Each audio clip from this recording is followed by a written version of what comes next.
તમે જો આ તો પણ પેટી મારી ખાલી જેમ કાંઈક કરી. સિઝનેબલ ધંધો તમે વિચારી લો. તો હાલો ને હું તમારી એને ટમેટા વેચવા ભાગમાં રહી જાવ. ના રે ના હો, ભાગમાં નહીં. આ જવો એકલાને ધંધો કરવો હતો ને એટલે તો 2500 નું કુલિંગ બોક્સ લાવ્યો, બરફ બંધાવી લીધો.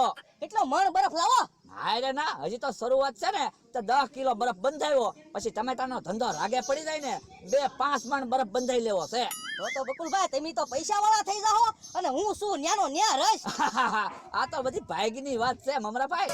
બકુલભાઈ હાલો ને આપણે બધા ધંધો બે જણા ભાગમાં જ કરવી, તો આ ધંધામાં હું ભાગમાં રહી જાવ. નહીં હો ભાઈ, ભાગમાં નહીં. હું ધંધો કરું ને એમાં તમારી આંખો ટાઢી હોવી જોવે. એ હારું બીજું હું તમારી બાબતમાં હું ક્યાં કોઈ દી ઈર્ષ્યા કરું. એ હારું, હાલો મારે વાતો નથી કરવી.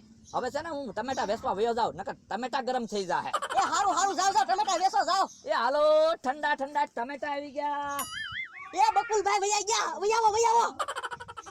મમરાભાઈ 2 કિલો ટમેટા લઈ લીધા. ભોળા દાદા મેં